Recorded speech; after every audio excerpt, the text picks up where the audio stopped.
Ես ողջունում եմ բոլոր այն մարդկանց, ովքեր այս պահին միացրել են գործարարալիքը 106 եւ 5 հաճախականությամբ։ Սա Թարմ ուղեղով զրույցն է, իսկ առաջին խոսափողի մոտ Հայկ Մամիջանյանն է, պատիվ ունեմ խմբակցության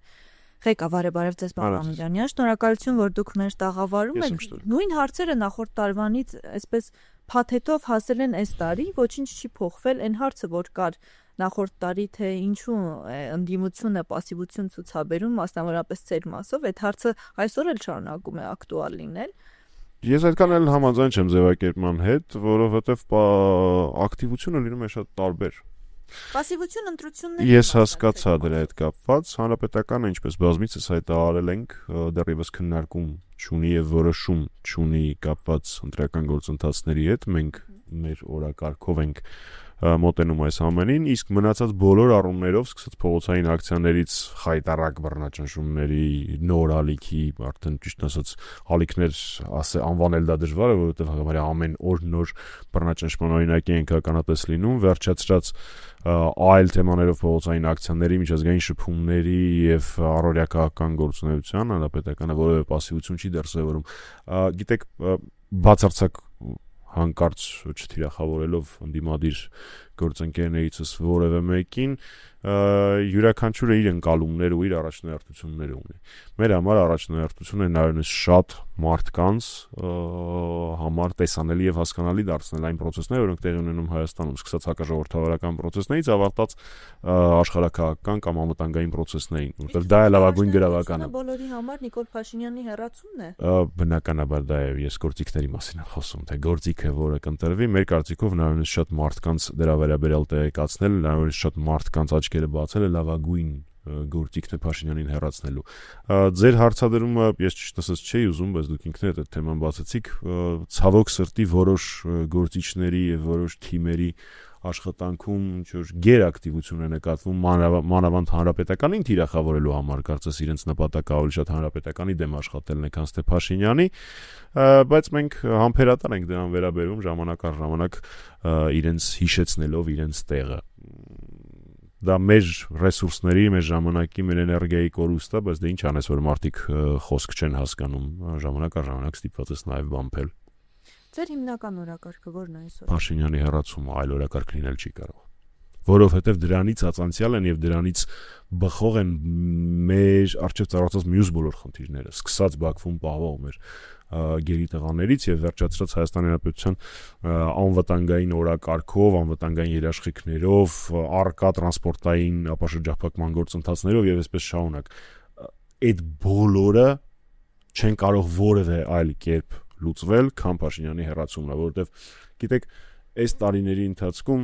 շատ փուլեր են եղել, հա, 18 թվականին այսպես կոչված թողեք աշխատենք փուլներ, որ մարդիկ հենց մենք բարձրաձայնում էինք այս կամ այն պրոբլեմների մասին, ասում էին դե թողեք աշխատել, թողեցինք։ Արժույթ մենք չենք թողում, մարդիկ թողեցին։ Որից հետո եղավ հետ պատերազմյան փուլը, որի ժամանակ երևի մեր քաղաքացիների մեջ կային մարդիկ, որոնք ասում են իսկ գուցե ճիշտ ճանապարհ է իր ընտրածը, իսկ գուցե ինքը ճիշտ լուծումներ է առաջարկում։ Հիմա բոլորս տեսնում ենք, որ այդ լուծումները ճիշտ չեն, այդ լուծումները բերում են Հայաստանին ավելի խարխուլ, ավելի վտանգավոր իրավիճակի առաջ են կանգնացնում ու միակ տարբերակը Փաշինյանին հեռացումն է։ Պարոն Մամիջանյան, Փաշինյանի են գործողությունները առասարակ իրենց թիմի գործողությունների հետևանքով առաջացած այն իրավիճակը, որ կա, արդյոք այդ ժառանգությունից ինչ որ բան կարելի է վերցնել, օրինակ նոր իշխանություններ են գալիս, կարող են ասենք տվյալ ուղղությունով աշխատանք տալ, ոչ թե զրոյական կետից սկսել։ Տեսեք, բոլոր կողմերով են վատ։ Զրոյական կետից սկսելու տրամաբանությունը դա Փաշինյանի աբսուրդային տրամաբանությունն է, երբեք երկիրը չի կարող զրոյական կետից սկսել։ Ես ձեր հարցը երևի մի քիչ պատասխանեմ ձեր տված հարցին ու մի քիչ ձևափոխված ներկայացնեմ ոնց եմ ընկալում։ Դուք նկատի ունեք, թե արդյոք լավ բան ինքը արել է, թե չի արել, գիտեք, նույնիսկ փչացած ժամացույցն է, շատ օրվա մեջ 2 անգամ ճիշտ ժամ ցույց տալիս։ Ես չեմ պատրաստվում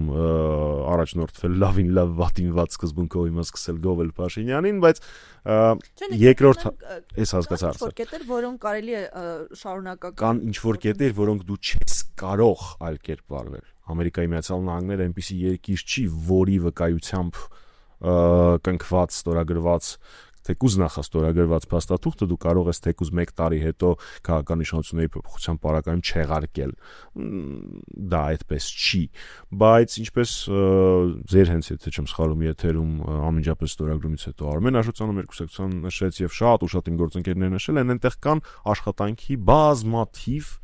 ֆրոնտներ, այսինքն խնդրում եմ ասածս ճիշտ հասկանալ։ Կետ առաջին, հանրապետական կուսակցությունը բնականաբար խաղաղության կողմնակից է, բնականաբար ապաշրջափակման կողմնակից է, սա առաջին կետ։ Երկրորդ կետ, արկա նախաստորագրված կամ ձեռք բերված պայմանավորվածությունները ենթարկելի են վերաբանակցման, հավելյալ բանակցման, հավելյալ երաշխիքների ձեռքբերման եւ այլն։ Եթե մեկ նախադասությամբ ասեմ, ես հիացած չեմ ոչ նոյեմբերի 9-ով, ոչ օգոստոսի 8-ի փաստաթղթերով, բայց այնուամենայնիվ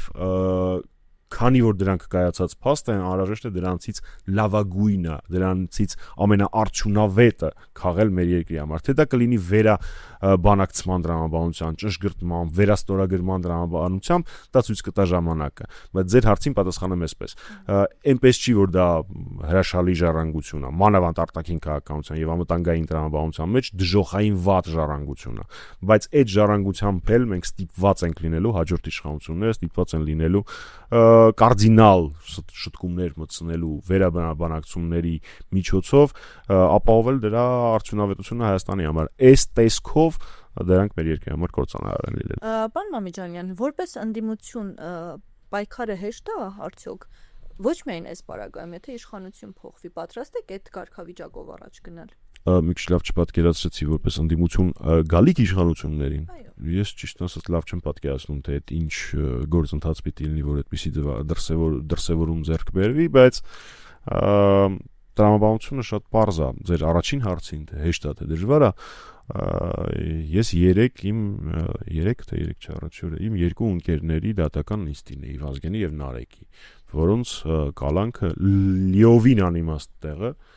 Ալեն Սիմոնյանի կողմից իրենց վիրավորելու եւ հետագայում իրենց վրա հաղորդում ներկայացնելու հիման վրա եւս 3 ամսով երկարացրեցին կալանքը, չնայած իրենք արդեն համարյա 2 ամիս անց էին կացրել կալանավայրում առանց որևէ պատճառի։ Հիշեցնեմ, որ Նարեկ Սամսոնյանը, կաբանտարկյալ Նարեկ Սամսոնյանը անժամկետ հացադուլ է հայտարարել, որը իր բնույթով այդ արարքին դիմում են այն ժամանակ, երբ այլ ճար չկա։ Այսինքն մեր երկրում հակաժողովրդավարական գործընթացները հասել են այն փուլին, որ այլ ճար քան հացադուլն է չկա։ Ես պատասխանեցի ձեր հարցին, հեշտ է թե դժվար։ Իմ մյուս ընկեր Դավիթ Համբարձումյանի դատը այսօր է, որը նույնպես հանիրավի գտնվում է անազատության մեջ, բացառապես նրա համար, որ համաձայնեց լինել իմպիչմենտի տեխնացուն, վարչապետի տեխնացուն, ու այսպես ես օրինակներ շատ կարող եմ բերել սրբազանների մասին խոսելով, Սամվել Կարապետյանի մասին խոսելով, անվանական չասեմ, շուրջ 50 կաբանտարկյալ ունենք մեր երկրում, բոլորը իրենք իմ պայքարի քույրերն ու եղբայրներն են, ու չէ, ոնց որ թե այդքան էլ հեշտ չի Հայաստանում ընդդիմադիր լինել։ Իսկ հացադուլը արդյունք կտա։ Քանի որ ոչ ժողովրդավար եք համարում պետությունը, դա էլ պիտի չէ արդյունք չունենա։ Ես ներողություն եմ խնդրում, բացարձակ ձեզ չի վերաբերվում սա, բայց ես իսկ այսինչ բանը արդյունք կտա հարցադրումները ահավոր չեմ սիրում։ Չգիտեմ։ Ես չգիտեմ այսօրվա ակցիաները դատարանների բակում կամ պիկետները կամ 50,000-անոց հանրահավաք, կամ ազգային ժողովում ելույթը, կամ ԵԽԽՎ-ում ելույթը, կամ նամակը որևէ միջազգային կառույցին արդյունք կտա թե չէ, ես չունեմ դրա երաշխիքը, նույնը չունեմ հացադուլի պարագայում, բայց կարելի է հավերժ ասել, որ այս ամեն ինչից արդյունք չի լինելու ու ձեռքերը ծալած նստել ու հայոյախառն կոմենտներ գրել, իսկ կարելի է փորձել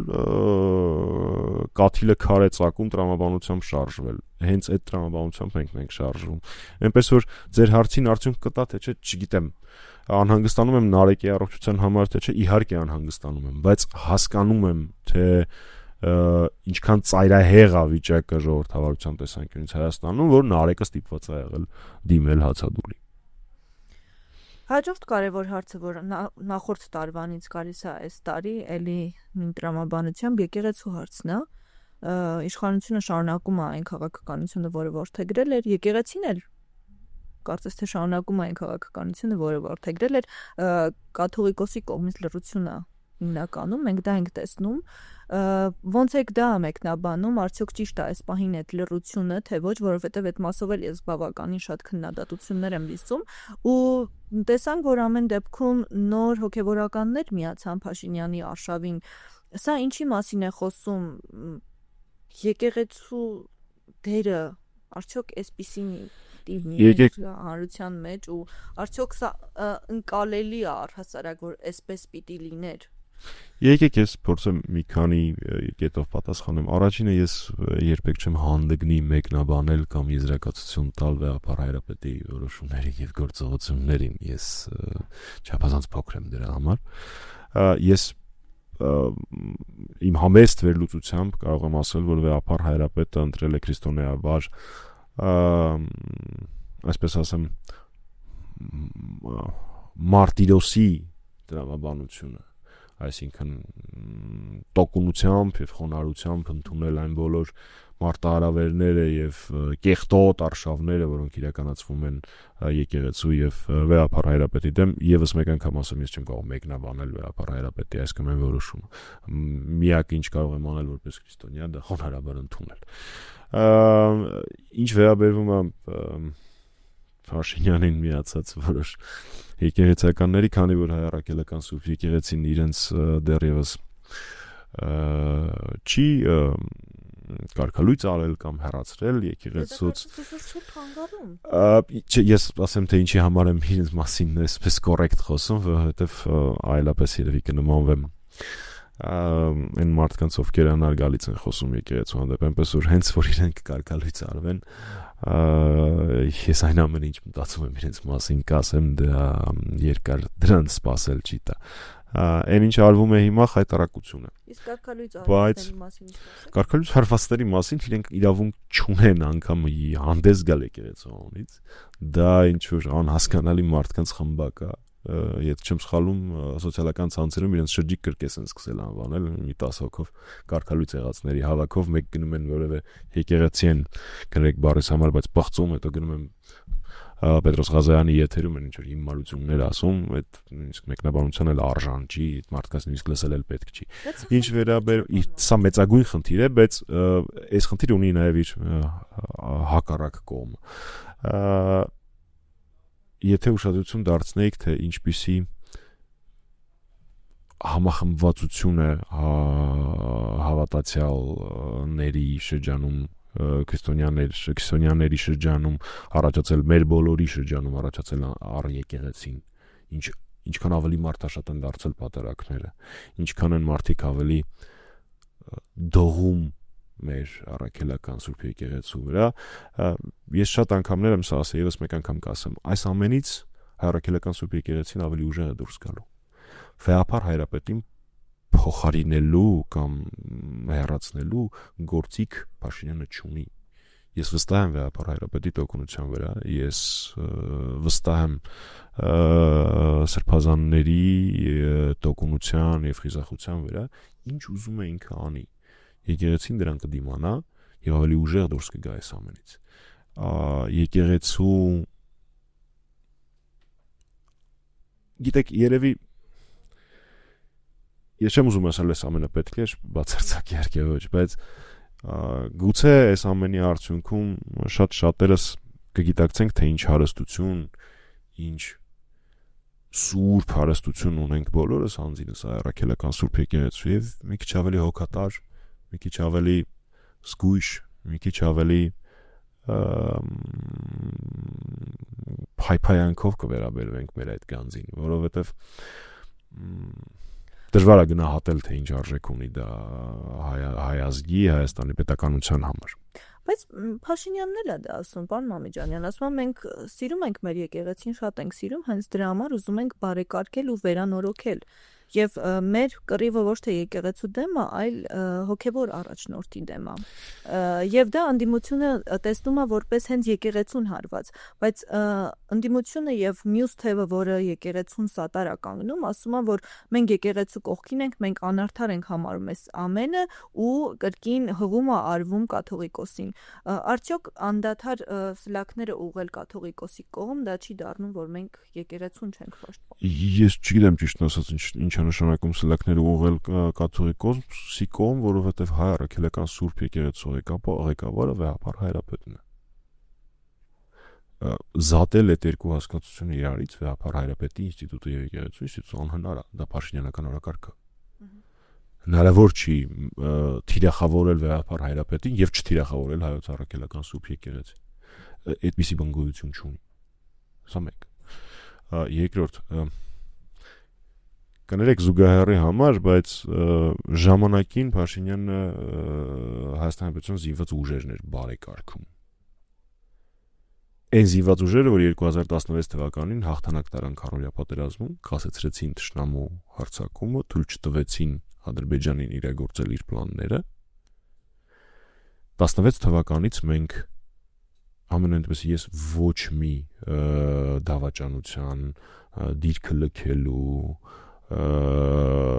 դիզերտերության հայերեն բառը մոռացել եմ ճիշտն ասած, դասալքության դեպք, չգիտեմ,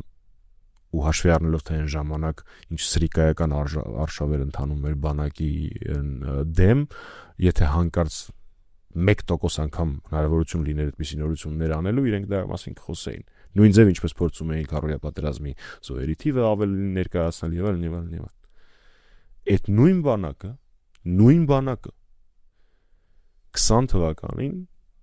Փաշինյանի ճակերտների մեջ բարեկարգումների եւ բարենորոգումների արդյունքում ունեցավ այն, ինչ ունեցանք։ Ուզում եք ասել, պարոն Մամիջանյան, որ 18-ից առաջ մեր բանակում ամեն բան կար։ Ոչ իհարկե։ Բանակը կենթանի օրգանիզմ է, ամեն ինչ կարգին կենթանի օրգանիզմում երբեք լինել չի կարող։ Կային խնդիրներ, իհարկե կային։ Շտկվում էին դրանք, իհարկե շտկվում էին։ Պատշաճ արագությամբ մենք կուզենայինք ավելի արագ։ Բայց ուզում եմ այդ հստակ համեմատությունը մենք ֆիքսենք, էլի 16 թվականին ամբողջ ժողովուրդը խոսում էր հերոս Ռոբերտ Աբաջյանի ռադիոկապի սահագրությունից, այս դիրքը հանձնողի մեր տրամաբանության մեջ կներեք եթեր, ոչ եթերային բառի համար։ Իսկ 20 թվականին տիկին Աննա Հակոբյանի, Փաշինյանի ու որոշ այլ հրաշքների այո, խայտարակ ասացների արդյունքում ինչ որ հազարավոր դասալիկություն եւ այլն խոսույթ մտավ մեր առօրյա կյանքի մեջ ու մինչեւ օրս այդ թե Փաշինյանի թե Աննա Հակոբյանի այդ հայտարարությունները չեն հերքվել պաշտոնապես։ Այսինքն իմ գործընկեր պատգամավորները դիմել են զին դատախազություն, ՊՆ հարցերով արդյոք կան այդ քանակությամբ դասալակության դեպքեր, պատասխանն ա եղել որ ոչ։ Բայց մինչեւ հիմա տիկին Հակոբյանը կամ պարոն Փաշինյանը այդ խոսքերի համար ներողություն չեն խնդրել։ Այն նույնն էլ ինքը եկեղեցու հետ անում։ Գլխին կպնի իր բարենորոգումները, թող ինքն իրան բարենորոգի էլի, թող հեռու մնա մեր համար սուրբ ինստիտուտներից այն է, եւ եկեղեցին, եւ բանակը կարծում եմ իմ հետ համակարծիք կլինեն բոլոր այդ հարցում։ Վստահություն կա ամեն դեպքում, կրկին սա այն հարցից տրամաբանությունն է, որ գուցե դուք իմաստ չեք տեսնում այդ հարցին պատասխանելու, բայց վստահություն կա, որ եկեղեցին ամեն դեպքում հաղթանակով դուրս կգա, որովհետեւ Վարշավը բավականին ուժգին է ընթանում։ Ոչ թե վստահություն, այլ կասկած չկա։ Ոնց կարող է առաքելական եկեղեցին բարդվել ինչ որ մեկին էլ ուր մնաց Փաշինյանի։ Ով է Փաշինյանը, թե աշխարհում, թե պատմության տրամաբանության մեջ մի սովորական դավաճան։ Չի կարող առաքելական Սուրբ եկեղեցին բարդվել մի սովորական դավաճանի։ Ես ոչ թե վստահություն ունեմ կամ չունեմ այդ հարցում, ես կասկած չունեմ, որ դա այդպես է լինելու, որովհետև հասկանում եք, ինչ ուզում է պատահի վեհապար հայրապետի նկատմամբ ինչ արշավ ուզում է ինքը անի, որտեղ ուզում է գտնվի վեհապար հայրապետը, այդ վայրն է լինելու վեհարան։ Իմ համար, հավատավոր մնացյալ հոտի համար, այնպես որ այս են դեպքն է, որ Փաշինյանը անգլերեն ասում են ավելի շատ է կծել, քան կարող է կուլ տալ։ Ու վաղ թե ուշ ինքը դա կհասկանա, եթե նկատեք իր աշխատելավոճի փոփոխությունը ամառվանից դեպի սեպտեմբեր կհասկանաք, որ նույնիսկ ինքն է դա հասկացել։ Ինձ բացարձակ չի հետաքրքրում այսօր քանի տիրադավ հայտարարություն կտարածի, որ միանում է ես իմ ինչի կոմպրոմատներից վախենալով փողին մուննատ կամ հետագա ինչ-որ պաշտոն ստանալու համար այդ մարդիկ չեն կարող ոչ ցուցանիշ լինել եկեղեցու կանգունություն ոչ որևէ։ Այո, եւ նորից ասեմ, շատ ցավալի է, հասկանում եք, եթե դուք ինձ հարցնում եք մինչև 18 թվական զուգահեռը բացարձակ տեղին չի, բայց ամեն դեպքում, եւ դուք ինձ հարցնում եք մինչև 18 թվականը տեղի ունեցած այս կամ այն խնդրի վերաբերյալ, դուք երբևէ չեք գտնի որևէ հարցազրույց, որտեղ ես հերքեմ, որ խնդիրներ կային։ Իհարկե կային։ Բայց եթե այդ խնդիրների մասին ես կարող եմ ժամերով խոսել, ապա եկեղեցու խնդիրների մասին եթերով խոսելու տրամաբանությունը ես ճիշտ ասած լավ չեմ հասկանում։ Ով ավելի լավ գիտի առաքելական եկեղեցու խնդիրները, եթե ոչ իրենք եկեղեցականները, իրենք հոգևորականները։ Կան բաներ, որ ես կուզենայի ավելի լավ լինեին։ Իհարկե կան։ Օրինակ, ես ժամանակին իմ ավագ գործընկերները նախաձեռնել էին հոգևորության դեմ կապված օրինագծի ընդունում, որ այն ժամանակ տարբեր խնդիրների պատճառով դեռևս մնաց կիսատ։ Ես կուզենայի, որ Հայաստանում վերջապես իրավական տեսանկյունից հստակեցվեր հոգևորություն հասկացությունը, որպեսզի թե օրինապահ մարմինները եւ թե առաքելական Սուրբ եկեղեցին իրավական գործիք ունենար